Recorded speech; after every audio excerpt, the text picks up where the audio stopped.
be really unfit and unhealthy, obese. And you can blame, oh, it's fast food everywhere, it's so tasty. Especially the mainstream music where it's all just programming anyway. He's a really nice person. He's very different from what you see online. He's very humble. Got a way of dealing with people in such a respectful manner that is really inspiring. The atheistic view is relinquishing responsibilities and accountability, right? Because I really hated Islam. I really couldn't see myself become a Muslim. I couldn't see myself indoctrinate myself in this, barbaric environment. This is the perfect solution. It's the truth. Why would you buy into a man-made ideology? Assalamu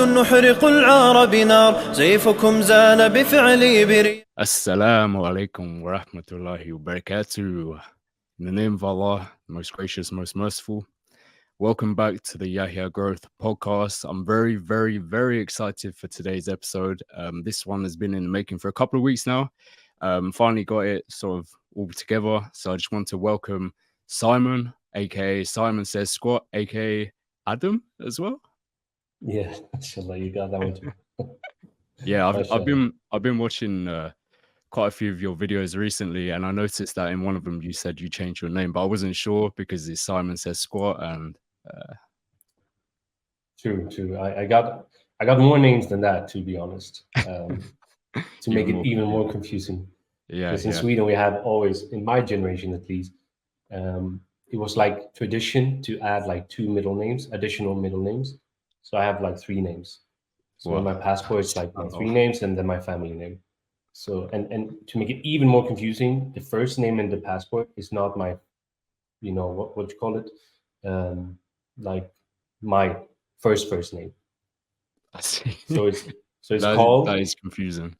Yeah, I know. So it's called Lucas Simon, and Simon is the last, but it should be the first. So yeah, it's been a confusing life. Yeah, that is very confusing. Have you got anyone who calls you Lucas, or is it always Simon? Lucas, no, never. Carl, okay. Whenever I'm at the airport, or when they look at the passport or the file, so they want to call out my name, just like they scream like Carl. And like in the beginning, I was like, I have no idea who Carl is, man. It's like, yeah, that must get confusing, bro. Yeah, but yeah, alhamdulillah. How are you doing, bro? Because I know you're in Sweden currently, but you're not actually living in Sweden, right? True. So I just came to Sweden, was like 5 weeks ago, 6 weeks ago. I was going to stay for additional 4 weeks, something like that. Had some things going on here personally, and yeah, sometimes it's also nice to get. So I'm currently living in Dubai, in the United Arab Emirates. So it can get quite hot there during the summer. For those who don't know, obviously it's in the Gulf, so it's a desert basically. And during the summer it's like 45 degrees Celsius plus. Evening is like 30, 35. In the summer. Huh? I've heard a lot of people leave in the summer and go to like Marbella or somewhere like that. Yeah. So you got the locals, and then you got the the outside, like the foreigners, like the Europeans, or the influencers. So they always go back to where they come from. Like if you're in the UK, you go to UK and all that. But the locals, some people stay, like they're used to it, but some people, they have like, I'm not sure if you have that in UK, but like in Sweden we have like, our little winter getaway. Yeah, we have that. Thailand. That's the Swedish, go-to place during the winter. So they have like the same thing, but like in Switzerland or in France, or have these getaways in Europe. So yeah, I mean, it's hot. Nice. Actually, I was wondering, what is it like moving from Europe, which is obviously a very liberal sort of Western place, to more of an Islamic place, although it still is relatively westernized, right? Yeah, exactly. I was going to say that, even though like obviously United Arab Emirates, it's a Muslim country. They are, obviously not like, when you look at countries overall, Muslim countries, there's like a, degrees of, how Islamic they are. But at the end of the day, like whatever Muslim country you go to, you will always hear adhan. There will always be mosque like close nearby. There will always, you can say salam to almost anyone, and there's halal food. Like all the basics are there. Then obviously, like, are they implementing this law or this law? Like that's something else. And the thing with Dubai is really, it's quite different, I would say. Like even within the United Arab Emirates, you got 7 of them, I think, Mm. if I'm not mistaken. So you got some other Emirates being more religious, quote unquote, and others being more, tourist friendly. Makes sense? Yeah, that So makes sense. even within Dubai, you got different areas. Okay, this area is for the white people, the Europeans, or the tourists like want to go there, go to the beach and everything. And then you got areas like really religious areas. Like people don't know it, but the ruler of Dubai, he's basically made like memorization centers all over Dubai. Like in every single area, it's like 2 or 3 of them, and you can go there, memorize the Quran for free. So they have like Free. he actually paid for everything, like, and they even in some places, if you want to learn Arabic, if you want to learn more Deen, they have like depending on what kind of resources they have there. So I actually have one like 10 minutes away from me. So I go there, memorize the Quran. We go through nice, nice books, Islamic books. So it all depends on your choices, and this is Mm. what I say to everybody: like, if you're a Muslim, it all depends on your intention and what you do with that intention. Bro, you can go to Mecca and be the biggest drug dealer in the world if you want, or you can live like in the worst areas of the Western world, but still be really religious. Like, Subhanallah. Yeah. but at the end of the day, you should always be very, very real with yourself that the environment has a bigger impact on you than what you might think. You know, Yeah. um, so MashaAllah, bro. Like, I'm a little bit jealous. I'm not gonna lie. I'd love to live in a place like that. Living in London's not bad for a Muslim though. mm, It's you have a lot of mosques and all that, but you also have London is known for being a very multicultural, multi-ethnicity. It's a very liberal place now, so you see a lot of yeah. basically naked women walking around, which is obviously fitna. Like you want to try and avoid this. But at the same time, you still see these things in Islamic countries, just less often, right? I Yeah. mean, like I said, it's all down to your intention. And Mm. you, like, at the end of the day, blaming the environment will not be an excuse for you in front of Allah. At the end of the day, like, you cannot go and say to Allah, yeah, but you know what? There were naked women everywhere, so it's not my fault. It's like that doesn't, you still have to, you are commanded to lower your gaze, even how hard that is. And if it's really hard, then you got to change environment. You Yeah. got to fix something. And this is with anything in life. You can sit there, you have started a business, you have no clients, and you can blame whatever. Like you can blame the political system, you can blame anyone. You can sit there and be really unfit and unhealthy, obese, and you can blame, oh, it's fast food everywhere, it's so tasty. Yeah, Yeah. but at the end of the day, you decide if you're gonna be the victim of your circumstances or actually the one who makes an impact on your own circumstances. If you're gonna be in the driver's seat or passenger seat, like that's up to you. Like you're gonna sit MashaAllah, in the bro. car either way, but decide where you want to sit. That's it. Basically, Yeah, that's a very good analogy. And I think, yeah, you kind of summarized accountability, right? And the thing yes, is that, you know, if you have these really sort of tough tests, remember that if you remain pious through it and you remain practicing, you will be rewarded even more for undergoing these tests anyway. So yeah, exactly. that's facts, man. But yeah, I haven't even done the intro yet, but who is Simon Says Squat? I know that you are, personal trainer, online coach, and social media influencer, mashallah. Um, No, but who is Simon? Because I know that you have told your story plenty of times now, and I don't want to have you retell exactly the same story. So yeah, who is Simon? yeah, no. I can go with like what you call it, the elevator pitch, right? Yeah. The thing is, I'm one person. I have one persona on online and one persona offline, and this I think that this is with everyone. Mm. Like for everyone that has some kind of influence on online social media or whatever, there's going to be like two parts of it. So the Simon that's offline, I'm a regular Swedish guy. I reverted 6 years ago. Before that, was like a full-blown atheist, and raised without any religion, as many people in my generation, coming from Sweden, and even now the younger generation is even worse, as I would say. And that's how I grew up, without any real values, without any real direction in life. And that, I think, what was for me, it was like more, okay, let's try the hedonistic lifestyle, if that's how you pronounce it, hedonistic, right? Yeah, hedonistic.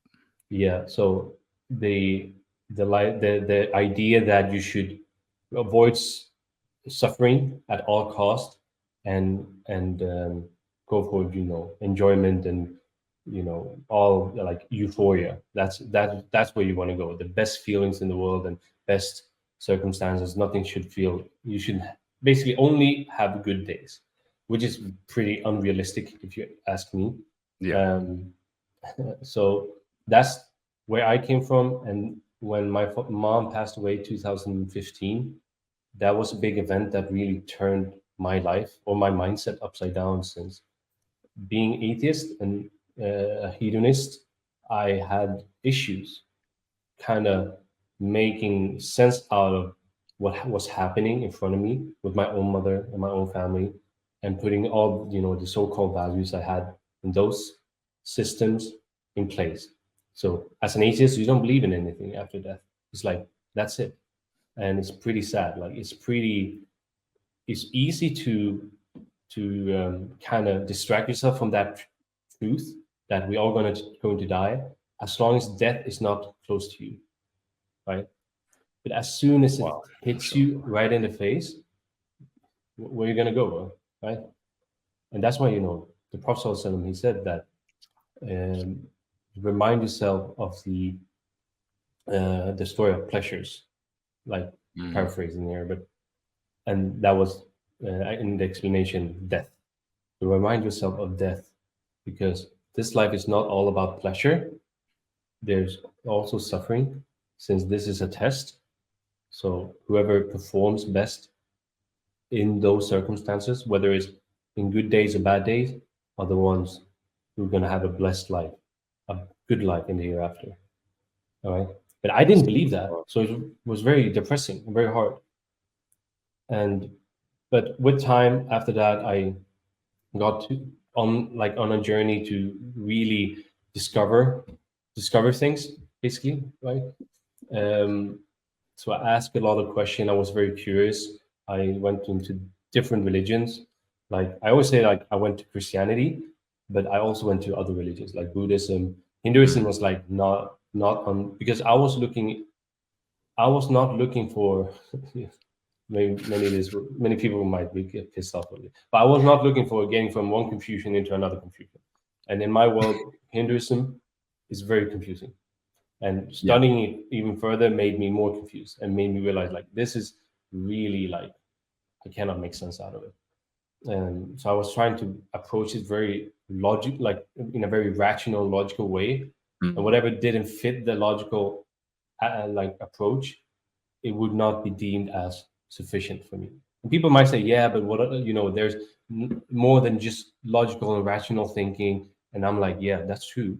But if the Creator created us with this toolbox of utilizing our own intellect that is so far greater than compared to any other species in this world, would not that be a criteria, at least, to utilize?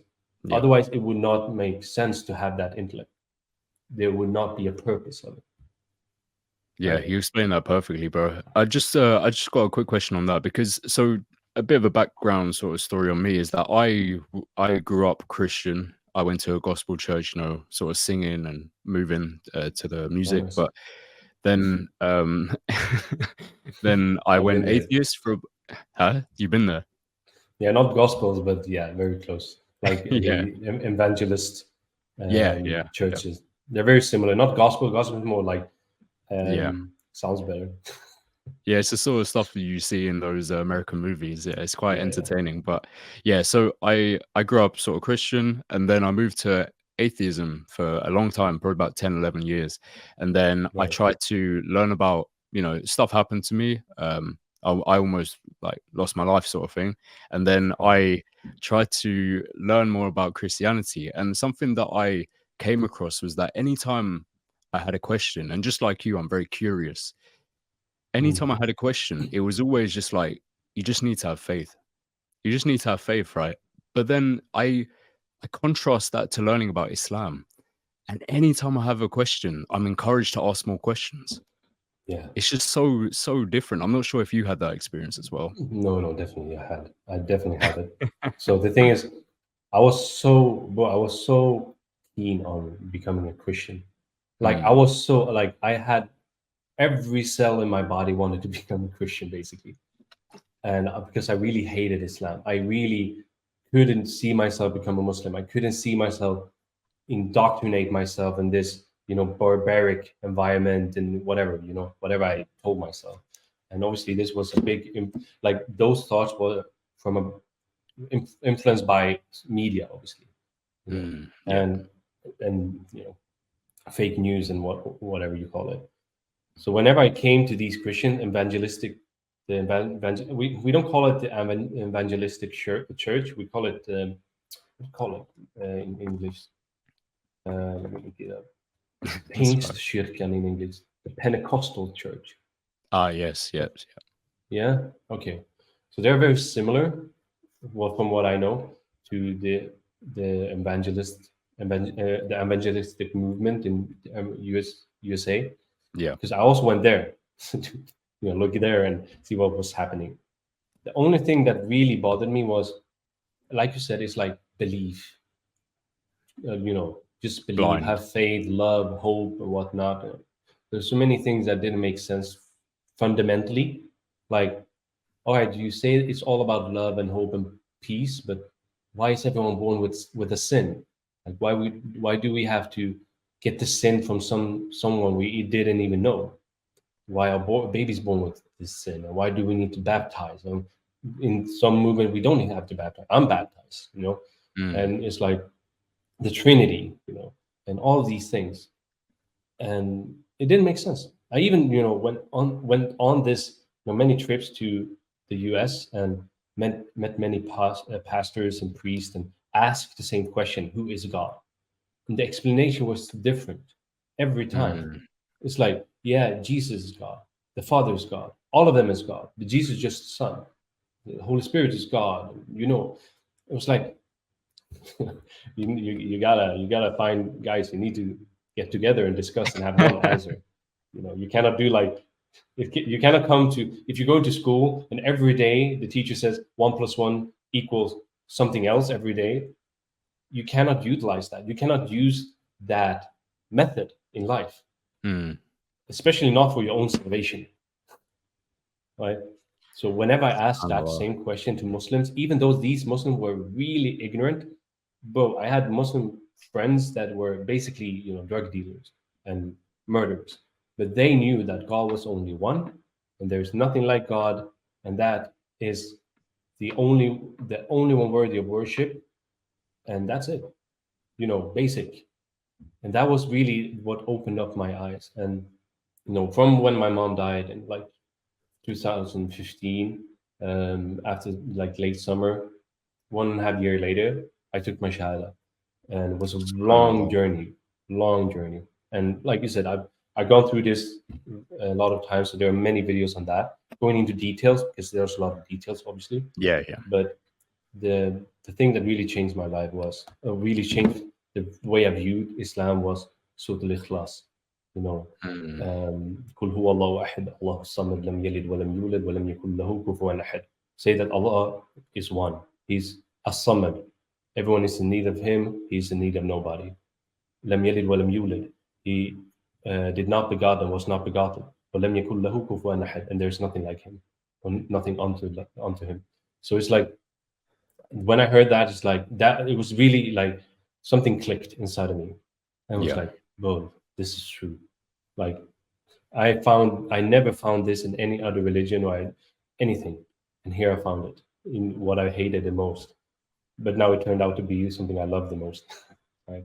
It's crazy. Alhamdulillah, bro. That's Alhamdulillah. no, that's beautiful. Yeah, honestly, if anybody hasn't heard the full story, make sure you check out on. I think I've seen maybe 3 or 4 different videos that you tell it in, but yeah, Yeah, if anybody hasn't watched, yeah, I did some. There's if someone's speaking Swedish here. There's a podcast called Islam Podden, where you can find it in any podcast player. And then you have Freshly Grounded. I was there on one episode, and Journeys, I think, another podcast. Yeah, yeah, so really yeah, interesting story, bro. alhamdulillah. Um, Alhamdulillah. What is your family's opinion on it? And you don't have to go into obviously into details, but just a general. Mm. So my family, they thought I would be a terrorist and go to Syria and fight for ISIS. Honestly, Subhanallah, that's crazy. even though they did not say that out loud, I knew that because obviously coming from Sweden and having this picture, like the picture I had of Islam, it was not exclusively for me. It's the Mm, whole Swedish population. They have no knowledge. They don't care about religion. So whenever there comes a piece of information, especially from media, we are very um, naive, a naive population. We're like, it's not like US where basically no one believes the media, so it's yeah. become extreme on the other side. Here in Sweden, we are on the other side. We believe the system, we believe government. We know whatever they say, that's the truth. So obviously they didn't have good things to tell the people about Islam, obviously. And my family, I know remember many occasions when the first when I said it, um, I know my sister, she didn't really care. Like she was like, okay, this is another phase. I've had a bunch of phases, different phases. Like when I watched, what was it, 8 Mile, I wanted to become like Eminem. And when I watched the skateboard video, I wanted to become like Tony Hawk. And I had these phases. So it's like, this is just another phase. And then I know there was my friends, when I told them, it ended up being like I lost all of them basically. Mm, Um, so, and alhamdulillah, I'm happy for that because those were not good friends. And Alhamdulillah, bro. but my family was like, I didn't have my mother. I had my father. He was pretty worried, and then I had my uncle. We're a small family, so it's like not many family members, but they asked me one time. I told them 2018, 1 year after I became a Muslim, I wanted to go to Egypt to study Arabic. Mm, Because I mashallah. realized that Arabic is such a beautiful language, and I want to understand it. I want to understand when I hear the Quran, when I'm standing in prayer behind the Imam, I want to know what they're saying or reciting. Um, but they thought like, oh, this is just he's gonna go to Egypt, but it's like he's gonna go do a detour. So they, and even at my job, like my workplace, I was called in for an emergency meeting because they saw I was starting to use this qamis or thobe or whatever you call it, jalabiya, and started to pray in my workplace. So like they were very worried because we had Muslims there. They didn't do that. They didn't do anything. The Muslims were like, were they doing alcohol? It's just like Muslim by name. So Mm, probably they raised awareness. Probably I don't know. I don't want to call them out, but so my boss basically said like, "Are you okay? Are you gonna do something bad? We see you become more subhanallah. religious. If something happens, you did it." I was like, "Yeah, I'm out." Crazy, bro. So Honestly, yeah. I mean, mashallah to you, because I haven't worn a thobe into work. I think that would cause a bit of a scene too. So maybe, that's not an isolated incident. But yeah, I wanted to speak about hedonism because I've heard you talk about that in your shorts, especially, and you talk about how you used to live that kind of lifestyle. I similarly live that kind of mm, lifestyle.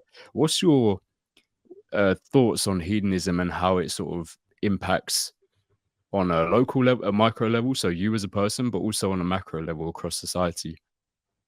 mm. There's actually a person you need to have on this podcast. Yeah. My friend Abdullah Swedi. I'm not sure if you heard of Do him. it.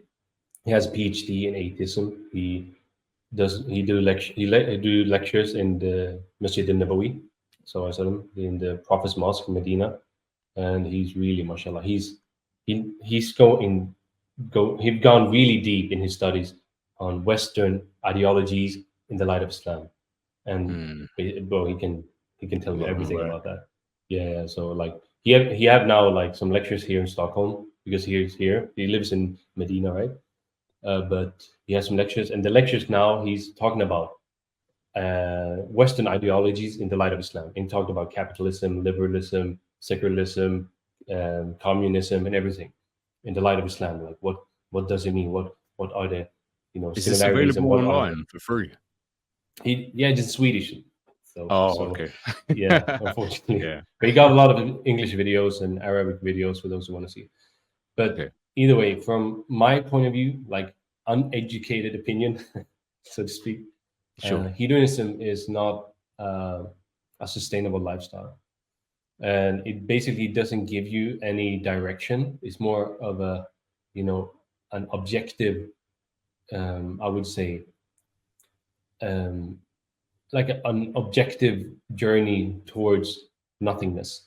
Since what's good for you can be bad for someone else, right?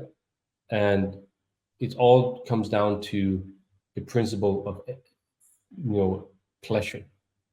And we got people, they get pleasure from very weird stuff, sick stuff. Mm. And alhamdulillah, we got laws and we got law and order preventing them. But unfortunately, in a liberalistic society, a secular society, all of these things that were very like people getting pleasure from weird things is starting to becoming normal.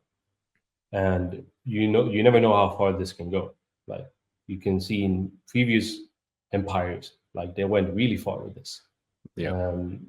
Where they involved children and involved animals and all these sick stuff. And it also becomes a question of how how important is your pleasure contrary to someone's to the cost of someone's suffering, Mm. right? So it's always this way of thinking like I'm gonna have the best enjoyment today, and here's where you see like capitalism, like the materialistic point of view. Like I don't care if that person loses as long as I win, right? Yeah.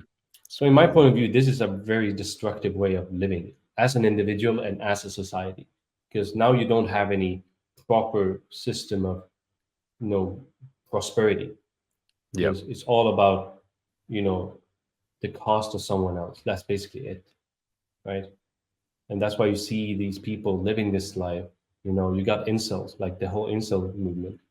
That's basically it. Like they want to have pleasure and they cannot achieve that pleasure, which makes them frustrated, obviously, and leads them to do a lot of very dangerous acts. They even terrorism, right? Mm. Gone that far just because they want pleasure.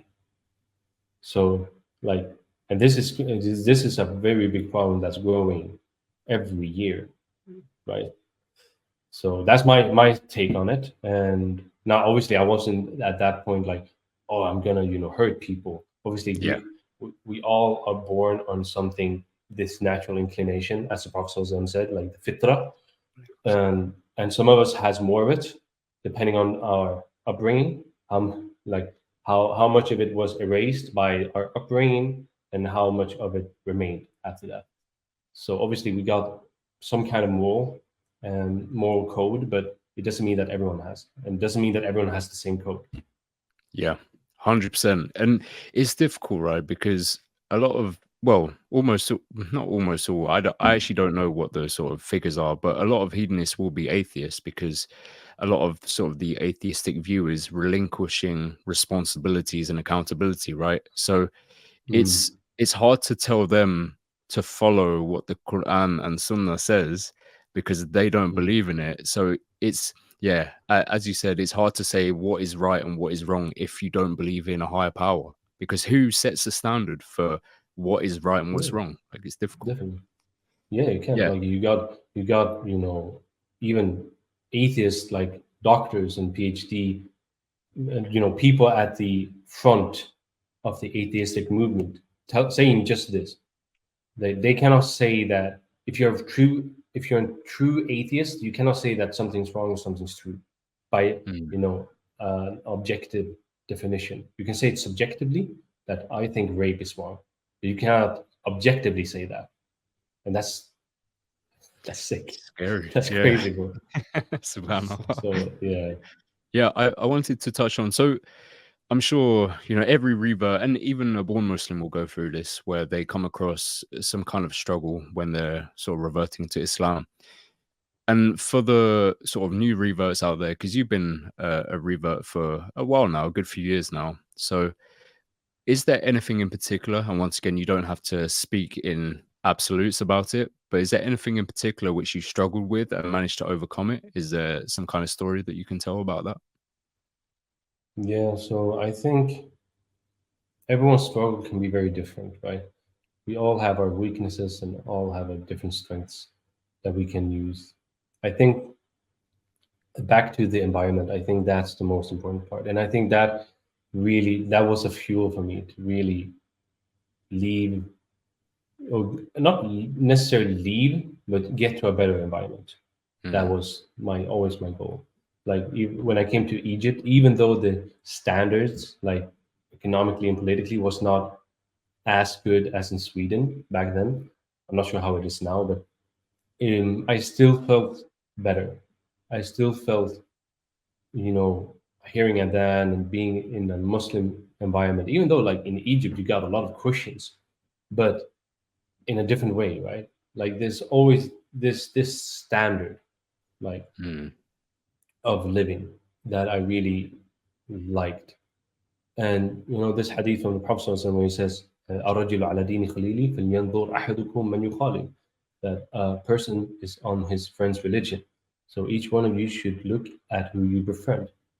So this friend, it doesn't have to always be, my friend. We talk about environment, the impact environment has. Like it can be coworkers, it can be colleagues, it can be, your classmates, whatever, people in the street. And I think for me, overcoming that, being able to have the courage to leave, get out of the comfort zone, was a big thing for me. And even now, up until today, I'm like, I know that my real country is Sweden. Like I have a Swedish passport. I'm Swedish. My ancestors are Swedish. A couple of generations back at least. And it's like, whenever I come to Dubai, I know that this is not my country, but I have the intention to be here as long as I can. And it's not easy. Like it wasn't easy for Muhammad SAW when he made hijrah from Mecca to Medina. It will definitely not be easy for us as well, making that transition.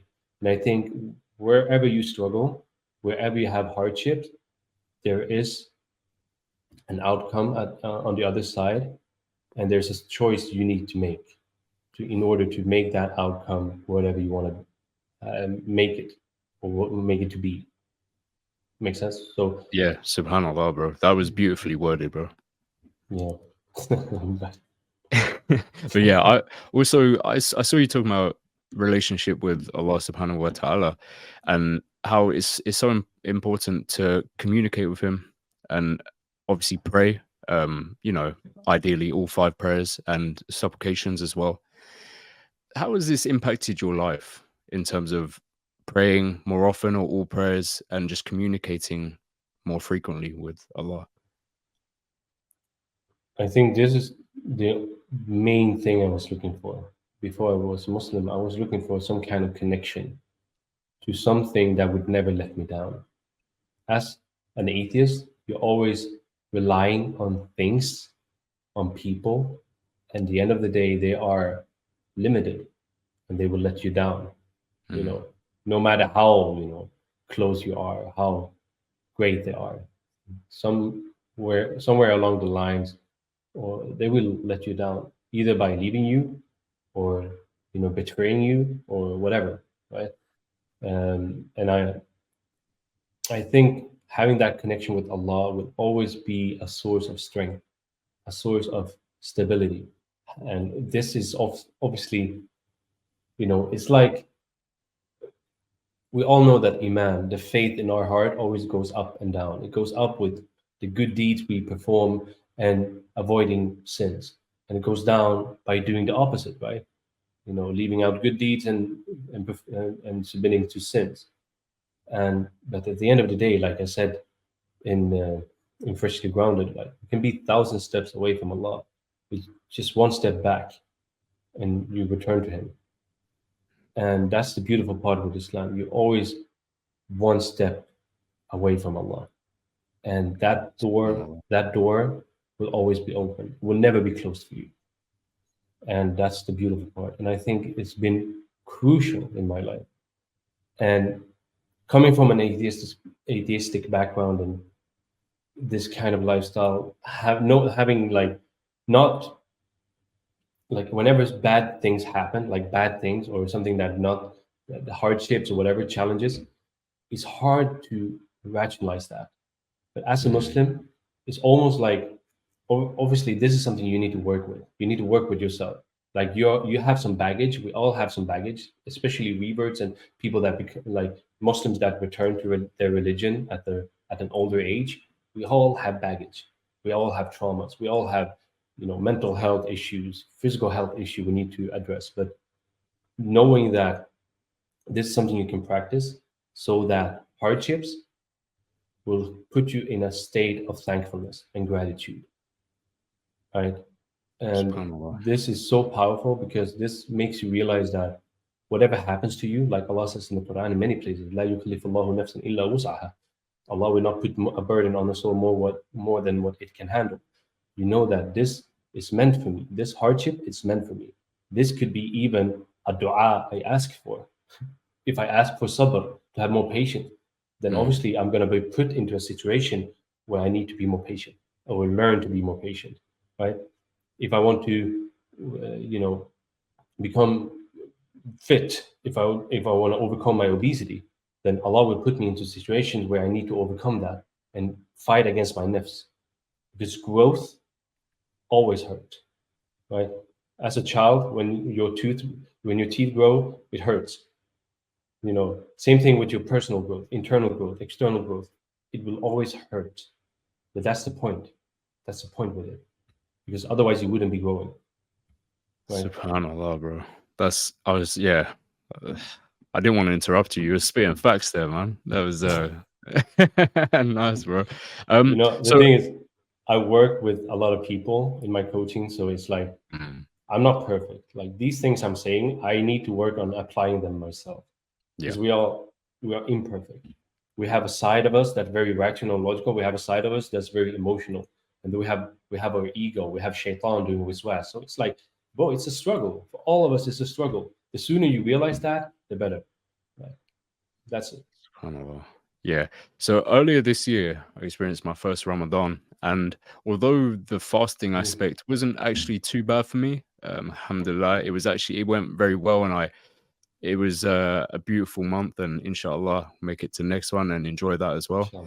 Inshallah. Um, but the one thing that I really did struggle with, I have to be honest, is keeping up with the gym.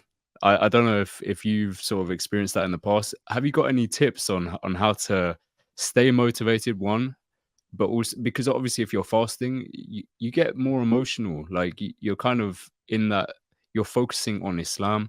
You are more Mm. emotional. You're closer to Allah Subhanahu wa Taala. How Mm. have you got any tips where obviously eating, the time of day that you should go, all of these sorts of things? Nice. So your first Ramadan, when did you become Muslim? I don't think I've asked that. Start of this year, alhamdulillah. Wallah. Yeah, you maybe mentioned that. SubhanAllah. I don't know about it, bro. You're already here doing podcasts and things, man. Jazakallah. I'm slacking, bro. I'm slacking in No, comparison. bro, Bro. you're doing your thing, man. You're big success already. So, mashallah. No, alhamdulillah. May Allah make all Muslims successful. I mean, So, Ramadan, I think what we need to realize is everything in life is all about priorities. So, you can go into Ramadan and think, like, oh no, I'm gonna, whatever. like lose my gains. I'm gonna, I'm not be. I will. You focus on the negative consequences. I wouldn't say like this is always a mindset, but things aren't going to go your way, and the more you realize that life is all about priorities, and there will come seasons where you have opportunity to do things you would not otherwise be able to do. Mhm. Like there will be a season of spirituality, like we have in Islam, and it is recurring every year, once a month, or once every year for a whole month. And this is really something people need to realize that the same thing as you feed your body with nutrition, your soul needs nutrition as well. And as you probably, like you said, getting closer to Allah in Ramadan, having that experience, bro, it will change your life. Like if you really do it properly, like take care of the fasting. And I can sit here and tell you all the articles, studies done on fasting, how good it is for your body, and how you will not lose your gains. At the end of the day, honestly, it doesn't really matter. If I were to go into Ramadan and lose 5 kgs of my muscle mass, so be it, bro. Like, too bad, It's but worth it. it's worth it. Yeah, definitely worth it. Because those, whatever you're losing in Ramadan, you are gaining something else, right? Mm. And honestly, to be honest with you, many of my, for example, if we talk about gym, many of my personal records I did in Ramadan, like my heaviest MashaAllah. lifts during Ramadan, my craziest lifts during Ramadan. So a month is nothing compared to your whole life in terms of building muscles and everything. But then obviously there are things to think about. Like we got, when it comes to, I think I like to split it up in different categories. So we got the spiritual aspect, right? So make sure you pray in your 5 daily prayers, obviously, and make sure that you have a daily connection with the word of Allah, the Quran, right? Have a daily connection with that, even if it's just one ayah, doesn't matter. And make sure to spend time with other Muslims, because as you are striving in yourself and seeing other people strive, and you strive together collectively, you will become better, right? Mm. Remember the hadith, like you are on your friend's religion. So if you're surrounding with friends, people that are trying their best to become better Muslims, you're going to be one of them. So especially during Ramadan, don't spend time with people that just bringing you down, people that are not religious, or even non-Muslims. Like uh, I understand that you got your workplace, you got this and that, you got necessities, you got these things, obviously. But on your when you have a choice, on your free time, spend more time with religious people. This is what really made an impact in the beginning of my journey as a revert. Like this is what made me go to Egypt 1 year later and do all the things, and like keep these things in mind when you go through Ramadan. And also don't, make sure that whatever you're doing in Ramadan, try to keep that, stay on that after Ramadan as well. Keep yourself accountable Yeah. in the spirituality part. Like don't lose that. Don't worship Ramadan. Don't be Abdur Ramadan. Be Abdullah. Don't be a slave to Ramadan or servant of Ramadan. Only worshiping that month. You're worshiping Allah. The month will come and go, Mm. but Allah will always be there, right? And that's, so for spirituality, obviously that, right? Pray your daily prayers, do your adhkar morning and night, and read Quran, pray Taraweeh if you can, even for the sisters. Like that can be a big transition. Like if you have that opportunity in your area, like being with other sisters, not being home all the time. I know that a lot of sisters think of like cooking food for their family and everything, but think of yourself as well. Like, don't neglect yourself in that process. And for the physical part, like bro, if you don't have time to go to the gym, do something else. Like do a couple of push-ups, do Mm. whatever keeps you active. This will in return make the fasting much easier for you. And make sure that you eat your iftar, obviously, and suhoor. Many people skip suhoor. I don't know why, but we have a hadith that Prophet says there's a blessing in this meal, suhoor, the meal you eat before you start your fast. Mm. No matter if it's just a glass of water and a date, doesn't matter. Just have something, because this will have a great impact on your fasting. So There are many things you could say about this, but at the end of the day, it's all about having the right intentions and knowing what to prioritize. And then after Ramadan, maybe you can go back to your old routines. Maybe your body had recovered even better because you gave it a little bit more rest haven't had before, right? So I'm not sure if I answered that question No, you completely, did. but yeah. Mashallah, bro. That's a totally different perspective to what I actually had in my head. Because, yeah, I think part of myself, even though I honestly love the Ramadan, alhamdulillah, it went so well for me. Uh, very, very lucky for that. Allah But Mubarak. yeah, I couldn't help but feel like, oh, I'm missing out. Just a little sort of niggle in the back of my mind, like, oh, I'm meant to be going gym. But the fact that you said, you know, it is the month of sacrifice as well. So part of that Mm, sacrifice can be the gym and like, all of these sort of pleasures that you get because, the reason you go to a gym a lot of the time is selfish reasons as well. So yeah, that is part of the sacrifice. That's a amazing perspective, bro. Um, yeah, just on the topic of gym and stuff like that. What is the importance of being a strong, sort of healthy Muslim? yeah, it's very important. Like we got the hadith I'm always referring to is المؤمن قوي أحب إلى الله من مؤمن ضعيف وفي Mm, كل خير. And the Prophet ﷺ said that the strong believer is more beloved to Allah than the weak believer, and they're good in all of them.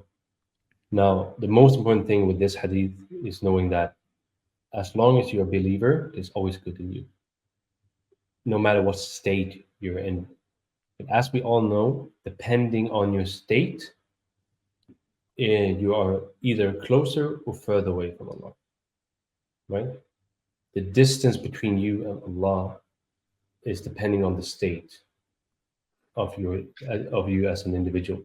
So the stronger you are, the closer you are to Him. mm, Because if you're more beloved to Allah, the more closer you will be to Allah. And this is also, we got scholars mentioning this about the quwwah, the strength mentioned in this hadith. That first and foremost, obviously, it's our iman, the level of yeah, faith we have in ourselves. That's the most important thing. That is what brings you closer to Allah. But then you got secondary things as the physical strength. Because if you look at it, especially the five pillars of Islam, all of them includes some action of your body. You got yes, the Shahada, obviously, you just say it with your mouth. But then when you enter Islam, you got the prayer, right? And prayer is actually a physical action. You move your body in a certain way. Um, and even if we look at today's generation, there are a lot of people in our age, a little bit older, who are not able to perform these actions due to neglecting themselves, neglecting their health, right? So this is now a question about being a strong believer. It's not always praying on time, but praying in a good way and taking care of your body so you're able to pray those five prayers. And then we got Ramadan, we got Zakat, we got Hajj, which so the beautiful thing with Islam, it's not about the aspect of your relationship with Allah, like in a sense of just believe or mm, just hope or faith. It's also connected to this world you live in, the relationship between you and your body. Since we got another hadith that there will be five things you need that the Prophet ﷺ, he mentioned, take care of your five things before being asked about these five things. I'm paraphrasing, obviously. So one of them being your health before your sickness. So mm, you'll be asked about how you took care of the health you had before your sickness. And then the Prophet ﷺ also mentioned that your body has a right over you. So take care yeah, of your body, right? Because your body parts, your body will be a witness, either against you or for you on the day of judgment, right? subhanallah. So if you think about it, even doing sins, you need to use your body, right? Like doing good deeds, you do it with your body. You help people. Yeah, You give zakat. But doing sins, you do it with your body. Either you using your tongue, you using your other parts. So it's really like this body is your vehicle in this life. Take care of it, and it will take care of you. So that's why it's so important to emphasize. I see a lot of people in my comment section that always trying to split this up. Like, Yeah. Islam is not about, making money.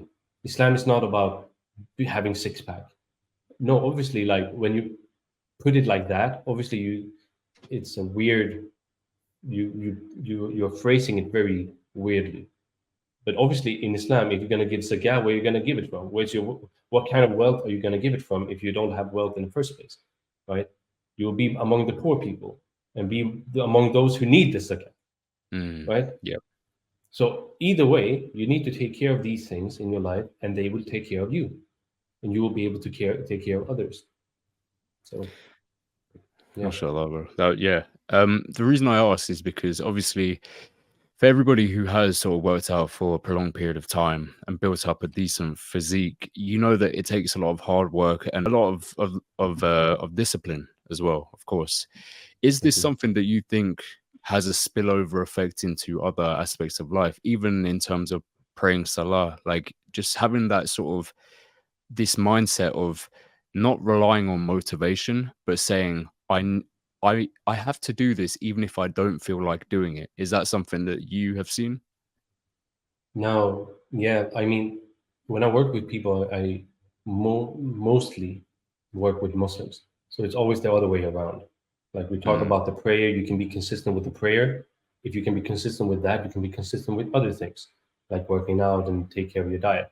If you Yeah. take it from the other example, like we got many Muslims, like taking care of their bodies, waking up for that 6 a.m. workout, but not waking up for Fajr, right? We got those people. So the question here is, why can you be disciplined in this area and not the other area? And I see many people coming to me with this kind of excuse that I don't feel like it, or I don't know, whatever. And it's like, you do things in your life, not right now, that you don't feel like you want to do, but you do it anyways.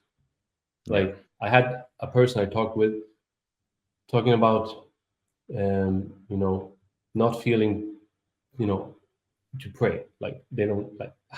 It's so they see I need to go up and make wudu, the ablution, and wash myself. I need to do this, and I need to stand and pray. And like they saw it as like a challenge, something they need to overcome. But It's then like I a asked them, burden. yeah, a burden, exactly. And then I asked them, what about your job? You have a job, right? Yeah. You wake up for your meetings, right? You have a meeting, you go to a meeting, right? Yeah. Do you feel like it every morning? No. Why go? Why? Why do you go there? Because I need it, right? So this is always how you put, how you framing it in your mind. If you feel like you need the prayer, you will do it. So this is this subjective feeling you have towards something, and the subjective things inside you can always turn around with just framing it in your mind correctly. So if you are neglecting the prayer, maybe you're thinking it's not important to you. And if it's not important to you, then you're really not prioritizing the next life. The first thing you're going to be asked about is your prayer. So if that's not important to you, and if you're okay and comfortable living in being placed in hellfire, a place we cannot even comprehend, the punishment we cannot even comprehend in this life, if you're okay with that, then I would say delusional, to be honest, because then you don't really know the severity of it. And I think everything comes from knowledge. Knowing Allah, knowing His punishment, and knowing His rewards in detail, which has been explained in the Hadith and the Quran, will make you a strong believer and realize that this is what you need to do. Like you need to go to work, like you need to go to the bathroom, like you need to eat. It's just another part of it, right? Yeah, you make a very good point, because I know even just I know that you used to be was it a music producer? Was that what you used to be? Yeah. I have the Yeah. tattoos here. Yeah. Yeah, but Yeah. I know a lot of people, obviously I'm not going to say who, but they enjoy listening to music, and then they always say to me like, oh, I just find it too difficult to give it up. And these sort of Mhm. mainstream, especially the mainstream music where it's all just programming anyway. So it's sort of like it's even worse for you. And I always just relay that information, the point that you just made, that like if you know the consequences of doing this, why are you doing it? And I think it's potentially a lack of knowledge, as you said. If you really know what the consequences are, surely you would not keep doing that haram thing. But everyone's sort of emotional to a certain point. They rely on certain vices or Yeah. stuff. I mean, yeah. I mean, look, we all have sins, and Allah always forgives sins. Mm. But it's always important to put it to prioritize your religion. If you want to be like be a Muslim that prays, even though you do commit sins, whatever sin that might be, because the prayer might be the reason that you leave this thing eventually. Subhanallah. Allah mentions in the Quran. I don't have it memorized, but that the prayer protects you from fahsha wal munkar, you know, um, protects you from all these bad things, Mm. all these sins. It's a form of protection, right? So performing this prayer is the first thing. Then when we talk about the subject of music, obviously it's a hard thing for many people. We hear it everywhere. You got a lot of like it connects with you emotionally in a whole different way. Yeah. Like music can really affect people. Like you can be normal. As soon as you put a sad song, you can start to cry. As soon as you put a pump song, you're ready to hit someone in the face. So music has a great influence on our emotions. Yeah. And now there are many like people talk about the wisdom why music is haram because we got a whole group of people saying that music is not haram, right? Um, and I'm on the opinion that it is actually haram, even if it's good music with good lyrics. You opening up a door you don't have to open. You got the Yeah. Quran. You don't have to influence your emotions, right? Just live life and try to find stability in your emotions in your heart. Don't try to use external substances, whether it's haram, halal, or whatever. Try to be a person that you can be have stability and tranquility in yourself, right? And I mean, with these things also it can be habits, like a system of habits that you have built up. Like when you're sad, maybe you listen to music that making you even more sad or whatever. But is that a good way of doing it? Of how would you say, managing those feelings, Yeah. right? Maybe you need to feel this feeling of sadness and just be alone with that feeling and realize what you can learn from it, right? From that experience, is it an experience that you can use as something good that can make your life progress in a positive way? And and I mean, whether or not you think music is haram or not, there was there was a video of a Egyptian sheikh. I really like that one. He said that, okay, if for those people, he said, I won't go into the evidence. I would just ask you one simple question. If now you have two situations, and I'm gonna make dua for you. You say Ameen if you want that to happen. So he said, may your last words be from the words of the Quran. And people say Ameen. And he said, may the last words be a lyric from a song. No one said Ameen, right? And then he went through different examples. It's like this really puts to test that what's important is something that brings you closer to Allah. And you Mm. can imagine, like you can trick yourself that all this music I'm listening to reminds me of Allah, right? But do you really want that to be the last thing you listen to, for example? Powerful. Then it won't bring you closer to Allah, right? Subhanallah. Powerful. Yeah. Yeah, that's a good perspective. I saw a video where you said, it was quite funny actually. You said you're not hungry, you're bored. Well, something along those lines. I'm probably paraphrasing as well. And I Mhm. I, I thought about that and I was just like, You know what? That is so true because every time when I'm super busy and I'm sort of like on the go, go, go, and I'm doing stuff and I'm very productive, sometimes I skip meals because I just don't feel hungry or I forget or whatever it is. And yeah, I never really came to that realization before, but as you said, Mhm. like that is yeah, no, I just wanted to bring that up because I'm not sure if you have anything to add to that, but that was No, it's true. I mean, and this is something I work with myself, obviously. And we live in a society where we are so overstimulated by mm, foods, by visual graphics, by everything, right? TV, media. We're so overstimulated. So the cues our body gives, the signal our body gives, we haven't learned what they mean. yeah. Like you said, hunger. Like people really don't know what hunger is. Like even during Ramadan, like you can feel hungry, but most of the time, like you said, if you're doing things, you keeping yourself occupied, you won't feel that hunger. Why? Because obviously it won't be. It's not hunger, Mm, and sometimes we suppress feelings that we don't want to have that makes us uncomfortable with substances, right? Whether it's food, alcohol, drugs, music, and this is a very good uh, related to the music theme as well. yeah. Like learn to live with the feeling you have and analyze it and see what that feeling is. And that's why I said, like, one example to know if you're hungry or not, like I said in the video, imagine, like, look at what you want to eat.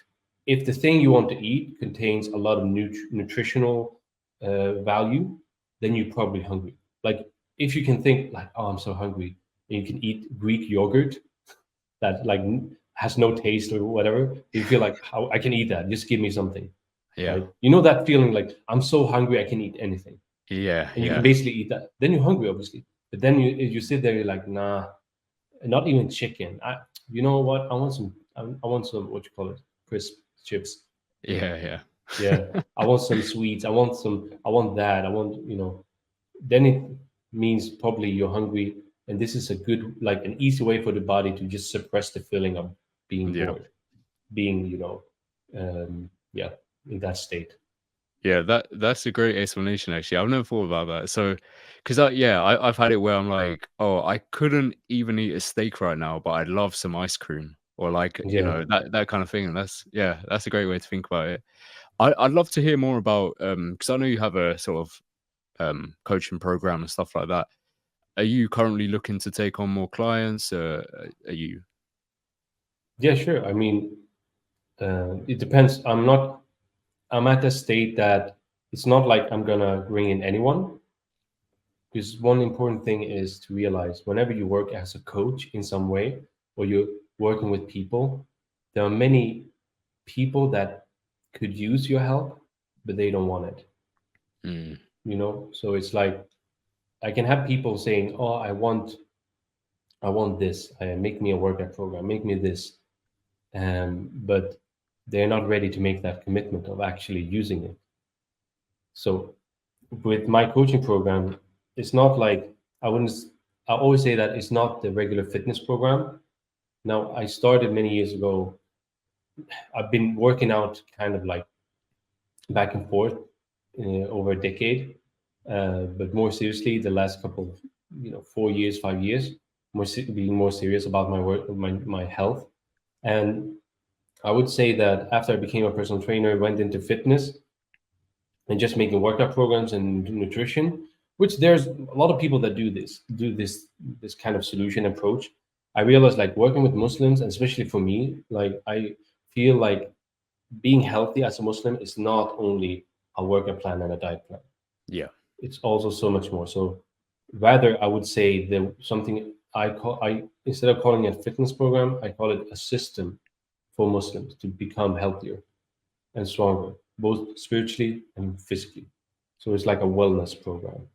So we look at three different things, like the physical aspect, or if we put it in priorities, we look at the nutritional, the physical, and the behavioral.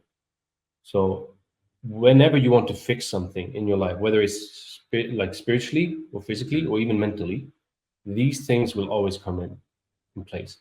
So have a strategy when it comes to your nutrition. Have a strategy when it comes to your physical activity. Have a strategy when it comes to your behaviors, especially now when you're talking about, oh, am I bored or am I hungry? Everything this comes to your behaviors. Even the attitude of, oh, I don't really feel like praying. This comes to your behaviors. Like, what kind of behaviors are you promoting in your life? What attitude do you have promoting that? Yeah. So I'm definitely looking for working with people, and if people are always interested, knowing how I work with people, I have currently now a link. If you go to my TikTok or my Instagram, I have the handle here. You can see it, and the I'll put link it in in. I'll put it in the description as well, obviously. Yeah. So they can see the link. It will be a YouTube video where I basically just make a step-by-step breakdown of the system I use. So you don't even have to join the program to use the system. You can look at how. So I have a sister that joined the program, and I have a brother, and it showed like how we did in the nutritional, physical, and behavioral, and how they managed to lose. The sister lost 10% of her body weight within 90 days, and the brother lost 20%. Was SubhanAllah. amazing result. And even we looked at the spiritual aspect, how they reported their iman, the iman level, and their, the confidence and everything. And everything went up in all of these, in both clients. And I just break it down basically, so you can basically steal my system if you want. And if you want to work with me, there's a link in the description as well. But just watch the video if it makes sense. Try it out for yourself. If you need more help to make it more personalized for yourself, we can always grab a call basically. MashaAllah. Yeah, as You I as said, well, Yahya. I'm gonna have to take you up on that. But Yeah, yeah, you look as fit, I said, mashallah. You got I need some help, man. Sometimes my motivation drops a little bit, but yeah. As I said, I'll put all of the links in the description, of course. So yeah, if you're interested in that, then yeah, just go to. Is it on your Instagram, or is that the main source, or? You mean the video I talked about? Well, the video, and I'm sure you have a sort of inquiry form or something like that. Yeah. So I always tell people, watch the video. It's just 30 minutes. I Okay. mean, if you cannot dedicate 30 minutes to that video, then probably you're probably not the right client to Yeah. work with, because you need to have some kind of threshold of patience to go through some things at least. But the video is really like, I'm breaking everything down, so you can find a video on YouTube. The links to that video is both in my Instagram and TikTok. And if you have watched the video and you feel like, all right, I want to grab a call with you, Simon, to see how we could do for me, work with me, like personally, there's a link in the description of the YouTube video. Right. Cool. Yeah. So Yeah. that, I'll put that in the description. Okay, cool. So yeah, we sort of spoke about the gym and health and strength and that kind of stuff. So that kind of ties on to the next topic that I wanted to touch on. And I know it can be a little bit controversial, so we don't have to talk too much in depth about any of this. Just want to sort of mention no that worries. first. What is true masculinity to you? That's a good question. I think true masculinity is what we find in the example of the Prophet ﷺ. That's the best definition of a man. It cannot be any better definition than the Prophet ﷺ, and there will never be.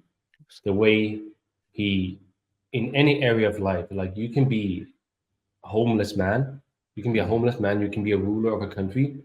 There's something in the example of the Prophet you can relate to, how you should act as a man, even as a woman, right? In the, like, how he treated women, his wives and everything, the example of that, the example of being a ruler over a state, the example of being a role model for his community, right? All these, like, now I'm not obviously a scholar, so I don't have thousands of hadith I can just give you, but as Muslims we already know this, like how he, during battle, he was in the first line. He was the first person in front of the army to go first. Like that's like incredible example of courage, incredible example of how you should be in those circumstances. Face your fears, right? And then you could look at how he treated his wives, like Aisha, radiallahu anha, how he used to play with her, run, compete with her in running, and used to take care of the house and helped her in that. Yeah. And I see that many people, unfortunately, even Muslim, we got a generation of Muslims since we have this red pill movement. I think that because many Muslim, they are so disconnected with their religion, and so for like they don't have that knowledge about Islam, and you see these things in red pill community that many things, yeah, they are, promoting masculinity. We agree with a lot of things, but with any human made ideology, there will always be, you know how would you say it, like things that doesn't match with Islam, Yeah. things that are not up to standards. So that's why you see a lot of weird things in the red pill communities in the Muslim area, like how they talk about women, how they talk about, you know, a masculine man, this and that, Yeah. So it's really sad, really sad. Yeah, that is a very good answer. Obviously the Prophet sallallahu alaihi wasallam So, is the perfect example for us Muslim men and women as well.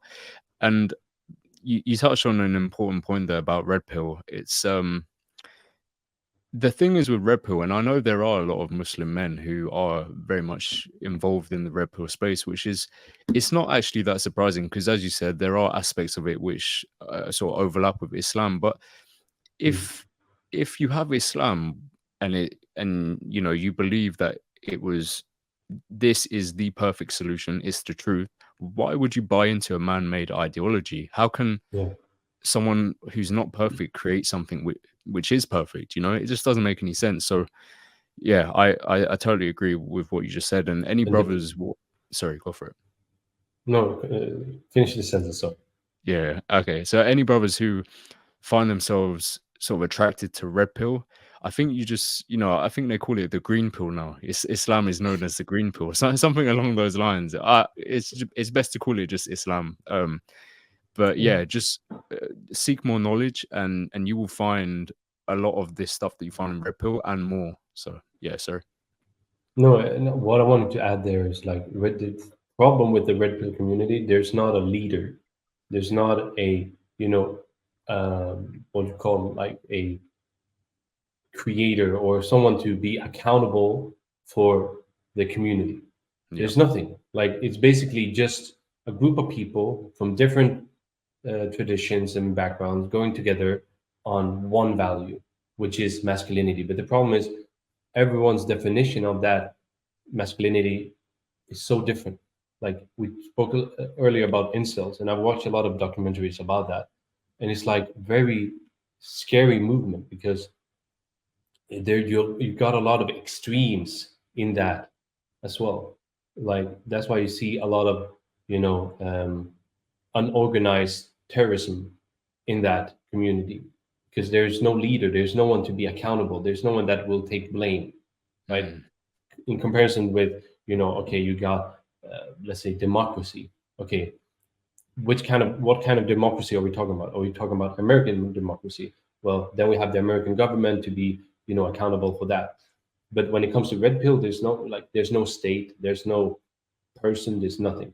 And I think the danger with that, especially for Muslims going into a community like that, without knowledge, it's like you go into very deep waters, and it might take you further away from Islam because of the things that happens there. The those people who know about that community and how they speak and how they talk and how they are, it's very disgusting behavior, to be honest, from what I've seen. But then we got people on the other hand, like Andrew Tate, who seems to be everyone's leader in that movement, but it's like they just elected him without him being, wanted to be a representative. He just wanted to yeah, represent, from what I know, his idea of masculinity, which yeah. I agree with some things, but not all things, right? Obviously, Yeah, I think he's actually come out. I think him or his brother Tristan has come out saying that they don't represent Red Pill. They've sort of distanced themselves, which I think is a good move anyway. yeah, yeah, But what definitely. I wanted to touch on actually, that was my next point, was that I believe, if I remember correctly, I'm not just making this up, that you met Andrew Tate. Yeah, I did in Dubai. Have you got So I any haven't, sort of? yeah, I haven't gone out with it publicly because I don't really think that's necessary for people to know Oh, this. okay. But it's no, there's no, it's okay talking about it. But I just people are like, oh, why didn't you say that? Why don't you put a picture with him? You know, it's not like I don't care. This is like I was really happy hearing that he became a Muslim. Really happy. Alhamdulillah. I never knew. I knew about him, but I never, indulged in his whatever in his content before. So I didn't really know about him like that. I just heard he was a Muslim. He was very influential, and I was like, "Mashallah, that's really good." Like I believe that's a good thing because many people will open up their eyes to Islam, which has happened. Even Mm. friends in my area, like like I would say, like friends from here in Sweden who followed Andrew Tate now have opened eyes to Islam. I got some people I write with on this, like talk with on Instagram, like they started to ask questions about Islam just because of this, right? So I believe it's a good thing. And the reason why I met him was in connection with when he became a Muslim and his friend Tam Khan. They were both in Dubai. Tam Khan, he Yeah. lives in Dubai, and also met him a couple of times. So I knew about him at least. And they decided to go to I kind of now I'm in Dubai. I go to a university there under the scholarship of Darul Bir. So it's an association kind of that they do a lot of things basically. Mm. So they do they do this whenever you need to pay your zakah, they will take that money and give it out to the poor people, both in in Gulf and other places in Africa. And they also have programs for students that want to be go and study Islam, in different areas, in different universities all over the world. And they also work. They have a department there where they mainly work with non-Muslims, dawah to non-Muslims. Mm. And with me as being, a European, blue eyes and everything, it's a good thing to have, especially when you talk with non-Muslims. Yeah. Because this is a hikmah, like Allah shows messengers and prophets from their own people, being from the people they were to represent, so that the message could be delivered to them. So that's Subhanallah. why if I meet a Swedish person, he will take like he won't have the same guards up as if he would meet Muhammad from Egypt with a Yeah. full grown out beard and a jalabiya. He wouldn't. Like this is a natural thing with us humans. We Yeah. want Yeah. we incline towards similarities. So in that context, when they decided Darul Bir in their office where they have this dawah thing, they wanted to give a gift to Andrew Tate. So I was Mm. also invited there, among other people. Inshallah. So we met him and we talked about his revert story. It was really beautiful, and he's a really nice person. Like from what I saw from him, he's very different from what you see online. He's very humble. He's very, um, he got a way of dealing with people in such a respectful manner that is really inspiring. It's really nice to see that even though you got all the money in the world, you got these things, you can still be a proper human being. You don't have to be toxic. You can be, be a representation for good. Mm. Yeah. Now, especially Subhanallah. when he became a Muslim as well. Yeah. Yeah. Alhamdulillah. It's yeah. I think a lot of the world is starting to wake up to the fact that all of these short clips, which are created to shock you, right? All of that is you don't really have someone like that in real life. It's nuanced. There's a backstory to everyone, right? And you can take something out of context and make someone look crazy. I'm sure Yeah, somehow in this podcast, someone could take a clip and you'd be, you'd be cancelled. But definitely. inshallah, that won't happen. Yeah, inshallah. I mean, and this is the thing. Like, you need to realize why are you using social media? Why are you going to be there, like online? And I know that Andrew Tate for a long time he knew that the things he talked about there will be consequences. Like, that's it. That like you cannot go into social media and believe like, oh, this is a free platform. I can say whatever I want. No, obviously not. Like And however you want to use that, I see many people, they write to me, oh, why don't you talk about that? Why don't you go into this? Why don't you Mm. talk about that government? And you know, if you look at my social media, not in any place am I saying that I'm a political person, or am I, you know, an imam or representation of Islam. No, I'm a really regular Swedish guy that became Muslim, has a passion for fitness and Islam, and just want to, you know, inspire people with that.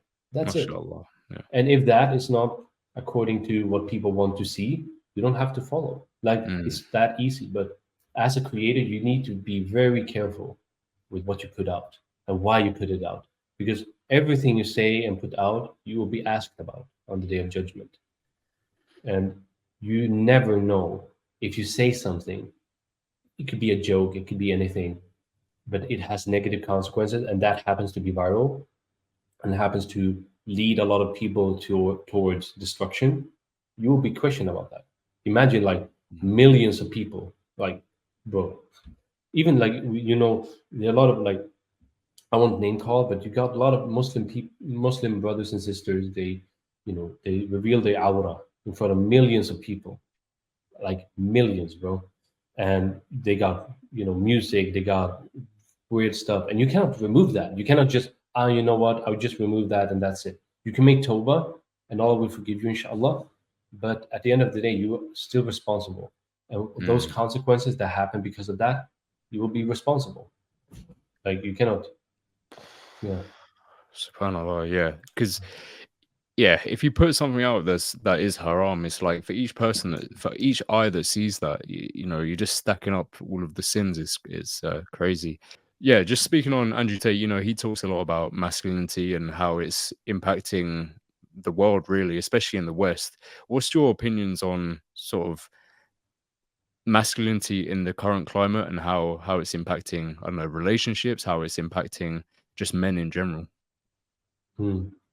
I mean, like I said before, it's like, we talk about the masculinity we see in the representation of from the Prophet ﷺ in his example, or we talk about the masculinity here in our society. I think because there's so the world has kind of taken a liberal turn, transition into a very liberal society where people can be what they want, think what they want, and say what they want, kind of, in, you know, as long as the mainstream society approves that. I think as a Muslim man, once again, look at the example of the Prophet ﷺ and how he was, and be. This is something I learned the hard way.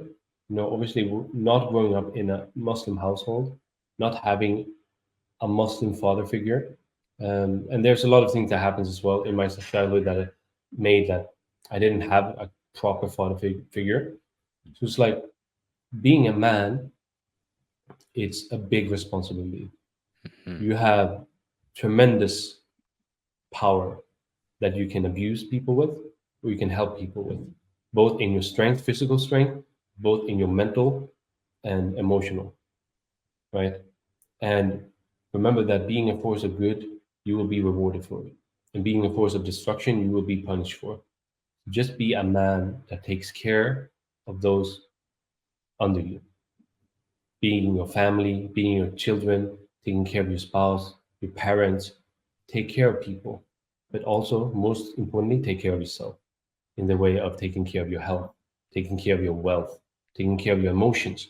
Don't be a man that indulge in substances, in sins, just because you feel down and sad. And this is a message for myself as well. I'm not a perfect man. No one is, except the Prophet ﷺ. As long as we strive every day to live up to that standard, we are at least making the world a better place from an Islamic standpoint. Powerful. Yeah, that's a Mm-hmm. perfect way to end it, really. I know you gotta get going, but yeah, I just want to say No worries. thank you so much, bro, for coming on. Really Thank you. appreciate your time. I think I really enjoyed this conversation. I think that everybody who's watching it is going to find it very sort of insightful and interesting. And yeah, I just want Inshallah. to, I guess, if you have any final message or how they can find you, then feel free. Yeah, I mean, if people resonated with the things I talked about here, not everything we talked about here I talk on my social media, but they can follow me. this handle. I'm on YouTube, TikTok, and Instagram currently. And if they want to see what my coaching is about, they can watch the 30-minute video where I go into break everything down, how I coach people and use the system. You can use it yourself, steal it from me, no problem. I won't get mad. I will be happy if you become a better person. If you want to work closer with me, go into the description of that YouTube video and schedule a one-on-one call. Inshallah. And I'm really happy that I was on this episode with Yahya Growth, really good brother, mashallah, from what I've seen. And I ask Allah to forgive all Muslims and give us success in all areas of life. And if I said something that hurt someone and said something bad, this is from me. If I said something beneficial, this was indeed from Allah. And subhanaka wa hamdik, shalom la ilaha illa ant, astaghfiruka wa atubu ilayk. Thank you, bro. Thanks for coming on. And I'll see you. So I'm not talking to you, Simon. I'm talking to the audience, but I'll see you guys next week for the next episode. It's another sort of interesting episode. Really looking forward. I've got a few guests lined up. So yeah, inshallah, we can make that happen. Thanks again, Simon. And assalamu alaikum wa rahmatullahi wa barakatuh. Alaikum assalam wa rahmatullahi wa barakatuh. زائلون للأبد ثم نادوا حسمت إنها قد رسمت فأتاهم ردنا